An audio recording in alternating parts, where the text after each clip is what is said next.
أعوذ بالله من الشيطان الرجيم. بسم الله الرحمن الرحيم. ويسألونك عن المحيض قل هو أذى فاعتزلوا النساء في المحيض ولا تقربوهن حتى يطهرن فإذا تطهرن فأتوهن من حيث أمركم الله إن الله يحب التوابين ويحب المتطهرين. نساؤكم حرث لكم فأتوا حرثكم أنى شئتم وقدموا لأنفسكم واتقوا الله واعلموا أنكم ملاقوه وبشر المؤمنين. گزشتہ آیت جس میں کافر عورت یا مشرک آدمی کے ساتھ مسلمان موحد کو نکاح سے منع فرمایا ہے. اس آیت کی تفسیر میں شاہ عبد القادر کہتے ہیں کہ اہل کتاب کے ساتھ نکاح جائز ہے، ان کے ساتھ نکاح کرنے سے منع نہیں فرمایا. یہ بات شاہ صاحب کی محل نظر ہے، کیونکہ ابن عمر کہتے ہیں کہ ای شرک و کفر اعظم من کفرہم بمحمد. حضرت کے انکار کرنے سے بڑا شرک اور کفر کیا ہوگا؟ گویا کہ ابن عمر علی الاطلاق کتابیات کو بھی کافرات و مشرکات سمجھتے ہیں. احکام القرآن میں جساس نے لکھا ہے کہ ابو حنیفہ کی اپنی رائے یہ تھی. مفتی محمد شفیع نے بھی معارف میں لکھا ہے اس زمانے میں اہل کتاب نہیں ہے، کفار و مشرکین ہے. دوسری بات یہ کہ عہد رسول میں مشرکین اور کتابی دونوں علیحدہ علیحدہ تھے. کتابیہ ہمارے نکاح میں آ سکتی ہے، ہماری معاہدہ مومنہ ان کے ہاں نہیں جا سکتی، اور مشرکہ نہ آ سکتی ہے اور نہ ہماری ان کے ہاں جا سکتی ہے. اگر اللہ تعالی نے توفیق دی تو سورۃ مائدہ میں جب اہل کتاب کے ساتھ نکاح کا جواز آئے گا ہم اس بحث کی طرف غور کریں گے. اس وقت تک صبر کرو ایھا الطالب.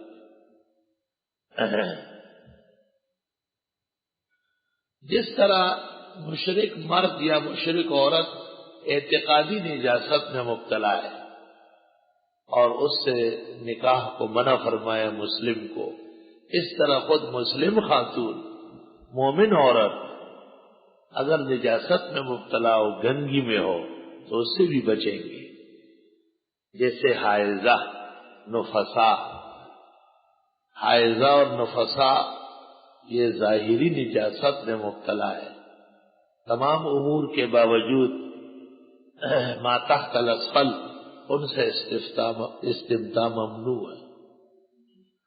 وَيَسْأَلُونَكَ عَنِ الْمَحِيضِ، یہ پوچھتے ہیں آپ سے حالت حیض کے بارے میں. محیض یہ مصدر میمی ہے، حیض کے معنی میں، جیسے مقیل قیلولے کے معنی میں. قُلْ هُوَ أَذًى، آپ فرمائی ہے یہ گندی حالت ہے. فَاعْتَزِلُوا النِّسَاءَ فِي الْمَحِيضِ، دور رکھو، یعنی دور رہو عورتوں سے حیض کی حالت میں. وَلَا تَقْرَبُوهُنَّ، اور ان کے ساتھ قربان نہ کرو. قربان هو الاستمتاع ما تحت الازار وتحت السرة. وَأَمَّا الْقِرْبَانُ فِي الْفَوْقِ فَيَجُوزُ لِمَنْ لَهُ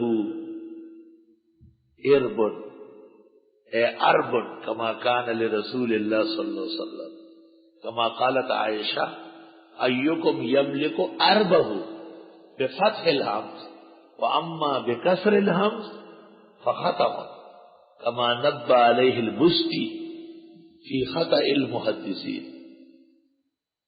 أيكم يملك عربه كما كان يملك عربه رسول الله صلى الله عليه وسلم، اے حاجته وشهوته وفي الاختيار للتعليل المختار وغيرها من الكتب المعتبرة أن النبي صلى الله عليه وسلم سأله رجل هل يجوز لي أن أستدعي امرأتي وأنا صائم؟ فقال لا أهلك. بعدين جاء رجل آخر وسأل فقال له صلى الله عليه وسلم يجوز استجعها. فسأل عمر الفرق بين الرجلين فقال كان شابا إن أجزت له يهلك وهذا شيخ فان إذا جعل يده عليها فنام ونامت حتى أصبح ليس له حركة. بدر یا گر منافع بے شمارس اگر خواہی سلامت برکنارس. بچنے میں خیر. وَيَسْأَلُونَكَ عَنِ الْمَحِيضِ. میں نے ایک کتاب میں دیکھا ہے کہ غلطی سے بھی اگر کوئی شخص نامناسب حالت میں بیوی سے ادخال کر لے تو گندگی میں مبتلا رہے گا پوری زندگی. گندے گندے کام کرے گا. توبہ توبہ. رأيت في كتاب من شروح الترمذي والبخاري لو وطئ أحد امرأته من دبرها أو في المحيض بعدين هو يتنجس كل حياته كان عالم وطالب وتبليغي وصوفي ولكن لا يستطيع أن يتجنب من النجاسة. هذا جزاؤه في الدنيا وأما جزاؤه في الآخرة فنحن نرجو له العفو والغفران من الله الرحمن. بعض چیزیں تکوینی ہوتی ہے. تکوینی جیسے ماں باپ کے ساتھ رشتہ داروں کے ساتھ سختی کرنے سے رزق اکھڑ جاتا ہے, تنگیاں شروع ہو جاتی.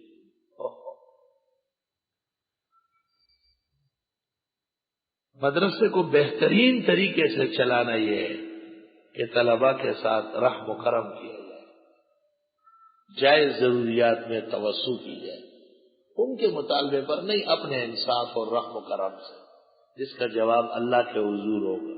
ہر طرف سے سیلاب آئے گا خوشیوں کا اور تعاون کا. جو استاذ کا ادب نہ کرے, بے ادبی کر لے, ذرا سی بھی, عمر بھر طالب علم اس کے خلاف کتابیں لکھتے اپنے استاذ کو. میں نے خود دیکھا.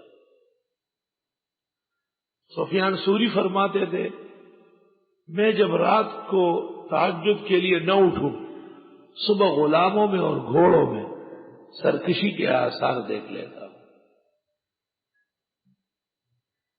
یہ تکوینی امور. سلطان محی الدین اورنگزیب عالمگیر کو اپنے والد شاہ جہان نے لکھا کہ تم میرا بیٹا ہو کر مجھے تم نے جیل میں ڈالا ہے اور میری بادشاہت چھین کر بادشاہت کر رہا ہو. اپنے بیٹوں سے کیا توقع رکھو, شہزادے آپ کے ساتھ کیا برتاؤ کرے. اورنگزیب نے جواب لکھا یہ تو خزا و خدر ہے, ماں بدولت نے تو اپنے والد عرش آسمانی جہانگیر بادشاہ کے ساتھ یہ سلوک نہیں کیا تھا, تو پھر بھلا ان کا بیٹا ان کے ساتھ کیوں کر رہا ہے. کہا آپ کا قاعدہ تو یہی تسنس ہو گیا. آگے لکھتے ہیں میں اللہ سے دعا کرتا ہوں کہ میرے بیٹے میرے ادب و احترام پورا کریں. لیکن شاہ جہان کا یہ خط اورنگزیب عالمگیر نے اپنی یادداشت میں ایسا کھلا رکھا تھا اور وقتاً فوقتاً اس کو دیکھ کے تر تر آنسو گرتے تھے, آنسو گرتے تھے اور فرماتے تھے یہی کافی ہے کہ والد مجھ سے ناراض, یہ کم سزا ہے. اورنگزیب نے 2 مرتبہ کوشش کی معافی مانگنے کے لیے جانے کی. دونوں دفعہ شاہ جہان نے اس کو قتل کرنے کا انتظام کیا, دونوں دفعہ. عمر بھر تک ملاقات نہیں ہوئی. تکوینی امور ہوتے ہیں بعض اوقات. حیض کی حالت میں یا ویسے گندی حالت میں اور گندی جگہوں سے پرہیز بہت ضروری ہے۔ اور آپ سے پوچھتے ہیں حیض کی حالت، یعنی اس میں ملنا، آپ فرمائیے یہ تو گندگی کی حالت ہے، بس دور رہو عورتوں سے حیض میں، قریب نہ جانا ان کے یہاں تک کہ پاک ہو جائے۔ یا تو اکثر مدت حیض ہوگی 10 دن، یا یقین کے ساتھ اقل مدت ہوگی 3 دن 3 رات، یا خاتون کی اپنی عادت ہوگی۔ والمسئلہ تفصیلۃ الذیل فی الفروع من ان کے پاس من حیث امرکم اللہ، جہاں سے تم کو اللہ نے کہا ہے۔ ان اللہ یحب التوابین، بے شک اللہ پسند فرماتے ہیں توبہ کرنے والوں کو، ویحب المتطہرین، اور پسند فرماتے ہیں پاک بازوں کو۔ تواب کا معنی جب بندے کی صفت ہو توبہ کرنے والا، اور متطہر کے معنی پاکی پسند کرنے والا۔ نساؤکم حرث لکم، عورتیں تمہاری کھیتیاں ہیں، فاتو حرثکم، پس آؤ اپنی کھیتیوں میں، انا شئتم، جہاں سے چاہو۔ کیا مطلب ہے؟ یعنی عورت تمہاری کھیتی ہے تو کھیتی میں فصل اگتی ہے، فصل اگانا، جس جگہ سے فصل نکلے گی وہاں ملنا ضروری ہے۔ انا شئتم کیف شئتم، جس طرح تم چاہو، تھوڑی دیر کے لیے، بار بار، ایک رات میں کئی دفعہ، لیکن یاد رکھنا بیج جہاں ڈلے گا وہاں جانا ہے، جہاں سے گوبر نکلتا ہے وہاں نہیں جانا ہے۔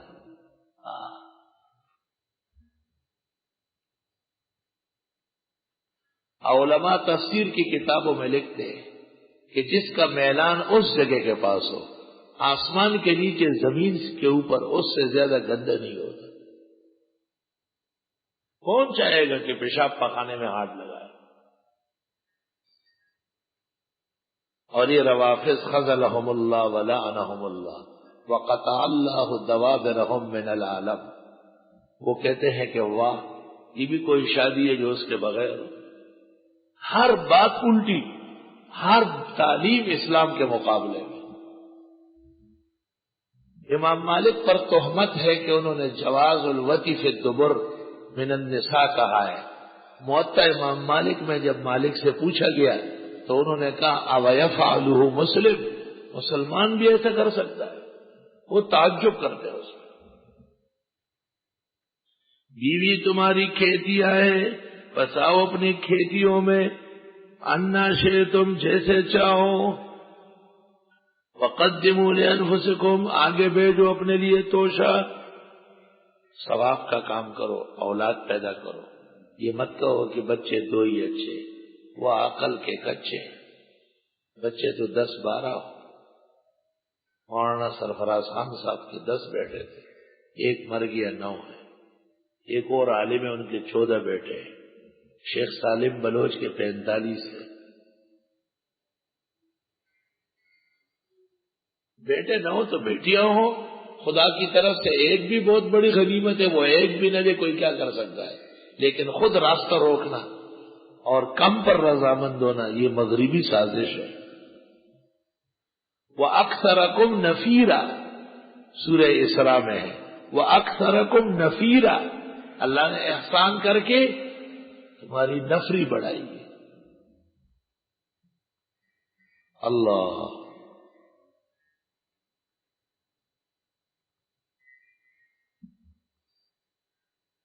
واتقوا اللہ، اللہ سے ڈرو، وَاعْلَمُوا، جان لو، أَنَّكُمْ مُلَاقُوهُ، بے شک تم اللہ سے ملنے والے ہو، وَبَشِّرِ الْمُؤْمِنِينَ، اور خوشخبری دو مسلمانوں کو، کیونکہ مسلمانوں نے عقیدے اور عمل کی کوشش کی، اللہ ان کا انجام بہتر کرے۔ وَلَا تَجْعَلُوا اللَّهَ عُرْضَةً لِأَيْمَانِكُمْ، نہیں بناؤ اللہ کو نشانہ اپنی قسموں کا، ان تبروا، کہ تم احسان نہ کرو، وتتقوا، تقوی نہ کرو، فتصلحوا بین الناس، اور اصلاح نہ کرو لوگوں کے درمیان، اللہ سمیع علیم، اللہ سب کچھ سننے جاننے والا ہے۔ ناحق قسمیں نہ کھاؤ، یمین لغو، بے اختیار منہ سے نکلا، ارادہ نہیں تھا۔ یمین غموس، قسم تو قصدن کھائی اور جھوٹی ہے مگر مستقبل سے متعلق نہیں، گناہ ہے کفارہ نہیں۔ یمین منعقدہ، مستقبل سے ہے اور خلاف کرنا ہے، نماز نہیں پڑھوں گا، قسم کھائی، پڑھنی پڑے گی، کفارہ دینا پڑے گا۔ مومنوں کے درمیان آئندہ خیر کا کام نہیں کروں گا، بہت گناہ کی قسم ہے لیکن منعقد ہو گئی ہے، اس کے خلاف کرو۔ لا یؤاخذکم اللہ باللغو فی ایمانکم، نہیں پکڑے گا تم کو اللہ بےہودہ قسمیں کھا کر، بے اختیار زبان سے لکھنا واللہ باللہ تاللہ، ولکن یؤاخذکم بما کسبت قلوبکم، لیکن پکڑے گا تم کو وہ جو کسب کیے تمہارے دلوں نے۔ اللہ غفور حلیم، اللہ بخشنے والا بردبار ہے۔ علماء لکھتے ہیں اس آیت میں لا یؤاخذکم اللہ باللغو فی ایمانکم یمین لغو ہے، ولکن یؤاخذکم بما کسبت قلوبکم یمین غموس ہے، اور یمین منعقدہ آگے آ رہی ہے۔ فکفارتہ اطعام 10 مساکین من اوسط ما تطعمون۔ یہ ہو گیا ایمان کے مسائل۔ اب ایلا کا حکم، للذین یؤلون من نسائہم، واسطے ان لوگوں کے جو قسمیں کھائیں اپنی عورتوں کے بارے میں۔ ایلا لغت میں قسم کو کہتے ہیں، شریعت میں بیوی سے دوری کو کہتے ہیں۔ تربص 4 اشہر، انتظار کرنا ہوگا 4 ماہ۔ فإن فاؤوا، پس اگر وہ لوٹ آئے، فإن اللہ غفور الرحیم، بس بے شک اللہ بخشنے والا رحم والا ہے۔ وإن عزموا الطلاق، اور اگر اس نے ارادہ کیا طلاق دینے کا، فإن اللہ سمیع علیم، بس بے شک اللہ سب کچھ سننے جاننے والا ہے۔ مولوی صاحبان ذرا بات سن لیں۔ ایک آدمی نے کہا قسم خدا کی میں اپنی بیوی کے قریب نہیں جاؤں، قسم تو ہو گئی، جب جائے گا قسم ٹوٹے گی لیکن طلاق نہیں ہوگی، قسم کا مسئلہ ہوگا۔ نہیں جائے اور 4 مہینے گزر گئے، خود بخود بیوی علیحدہ ہو گئی، خود بخود۔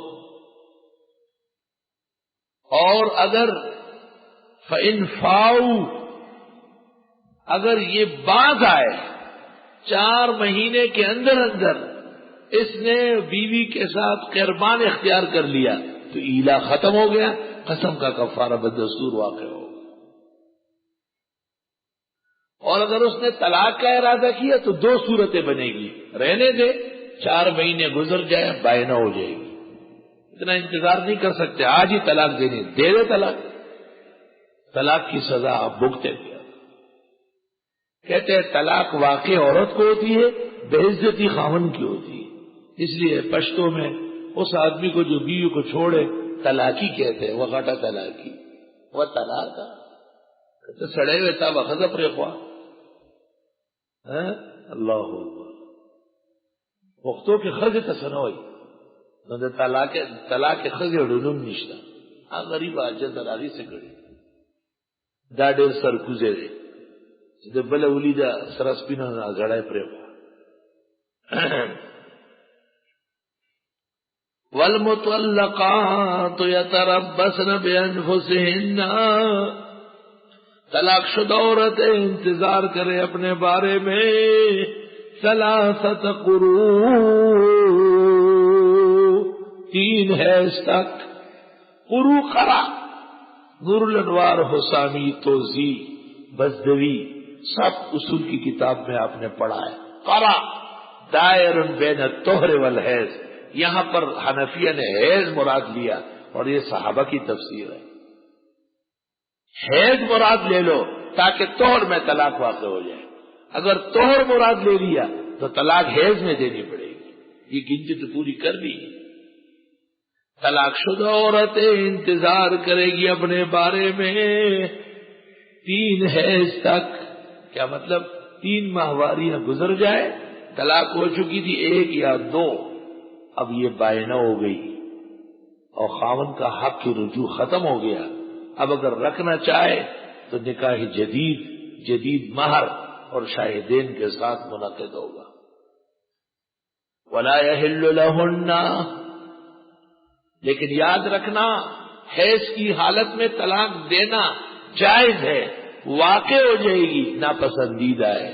بخاری میں ہے ابن عمر نے حالت حیض میں طلاق دی تھی، حضرت عمر نے رسول اللہ صلی اللہ علیہ وسلم کو بتایا، آپ نے کہا قُلْ لَهُ رَاجِعْهَا، کہو ابن عمر سے رجوع کرے، فَإِذَا طَهُرَتْ ثُمَّ طَلِّقْهَا ثُمَّ لِيُطَلِّقْهَا، جب پاک ہو جائے پھر طلاق دے۔ ہر حالت میں طلاق ہوتی ہے، اور طلاق فعل الزوج ہے، جب بھی دے گا ہو جائے گی، طلاق فعل الزوج ہے، یک طرفہ واقع ہوتی ہے، بیوی سنے جانے نہ جانے، گواہ ہو نہ ہو، اچھی حالت ہو بری حالت ہو، طلاق طلاق ہے، بندوق کی گولی ہے جو استعمال ہوتی۔ تھوڑا سا سمجھا بھی کرو نا، گناہ تو نہیں سمجھ۔ ایک اشکال ہے، اس کو سن لو ذرا۔ یہ کالج کی لڑکیاں، یونیورسٹی کی لڑکیاں، ماڈرن کلچر کی لڑکیاں یہ کہتی ہے اسلام میں ہمارے لیے تحفظ ہی نہیں۔ ایک لڑکا اتنے جرگوں اور منتوں سے ہمیں اپنا لیتا ہے، ہم خاندان برادریاں چھوڑ کر اس سے نکاح کر لیتے ہیں، کسی دن بھی وہ کہتا ہے میں تو طلاق دے چکا ہوں، بس ہم وہی کے وہی دھرے کے دھرے رہ جاتے۔ یہ خطرناک سوال ہے۔ مجھے پوری زندگی میں الحمدللہ کسی مسئلے میں تعامل نہیں ہوا، لیکن اس سوال نے مجھے کئی مہینے اور ہفتوں پریشان کیا ہے۔ بات تو یہی ہے جو بیویوں نے کہی ہے، اس کے لیے تقریر کی ضرورت ہے، اس کے لیے فصیح بلیغ تقریر چاہیے، تب جا کے یہ مسئلہ حل ہوگا۔ بخلاف روافض کے کہ ان کے ہاں جب تک خاتون قبول نہ کرے، جب تک گواہ موجود نہ ہو، اور پھر 3 طلاق تو ان کے ہاں اور غیر مقلدوں کے ہاں اور یہود کے ہاں ہوتی ہے۔ جواب یاد رکھو، جواب یہ ہے کہ ان کے ہاں نکاح آسان ہے، یہاں تک کہ متع یعنی راضی خوشی کا زنا وہ ان کے ہاں نکاح کی قسم ہے، چونکہ نکاح میں بالکل نرمی ہے تو طلاق میں شدت ہے، طلاق میں شدت ہے۔ اور ہمارے ہاں نکاح میں قید و بند ہے، گواہ ہو، مہر ہو، کفو ہو، وہ ساری شرطیں جمع ہوتی ہے، تب جا کے نکاح منعقد ہوتا ہے، اور جس آدمی سے ہم مطمئن ہو ان کو بیٹی اور بہن دیتے ہیں۔ باقی یہ اللہ کا کرنا ہے کہ اچھا گھرانہ بھی خراب نکل سکتا ہے، جیسے کہ خراب گھرانے وہ اچھے نکل جاتے ہیں۔ مولوی صاحبان جو ہے وہ بات کو سمجھ لے، اب اشکال سمجھ لو جو میں نے کر لیا اور مختصر اجمالی جواب دیا، اور پھر کبھی اچھا جواب اور دے دیں گے۔ لیکن امام راضی کی طرح مشکل سوال آپ کے دل و دماغ میں اتار دیا۔ بیویاں کہتی ہے کہ یہ تو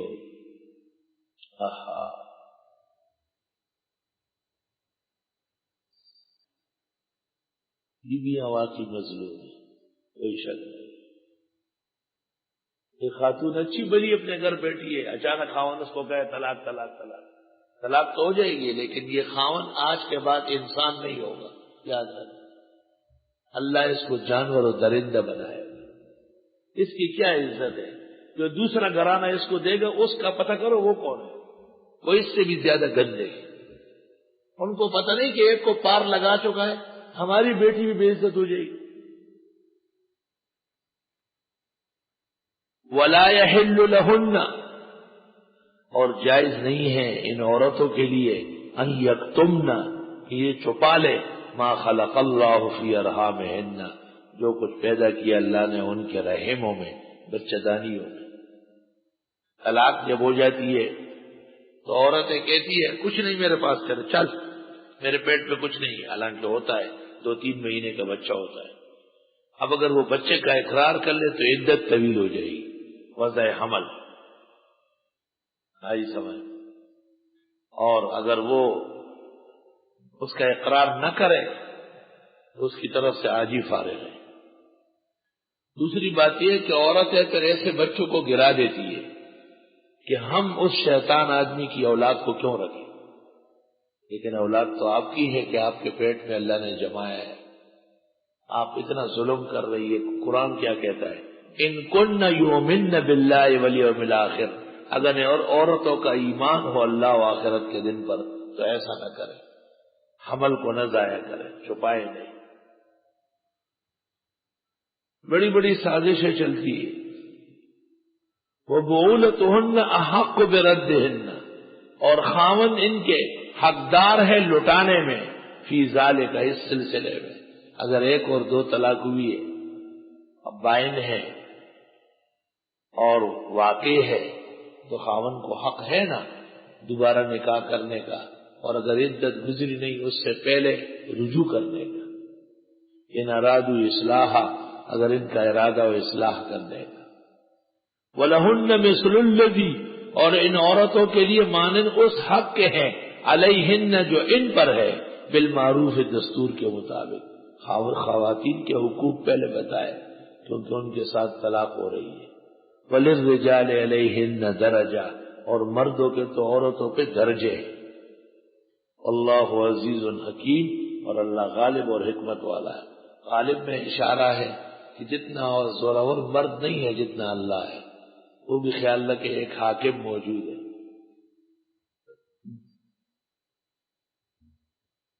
اور حکیم میں اشارہ ہے کہ اس جگہ حکمت کا تقاضا تھا کہ خواتین کے حقوق کو پہلے ذکر کیا کیونکہ وہ مظلومیت کے چوکٹ پر کھڑی تھی۔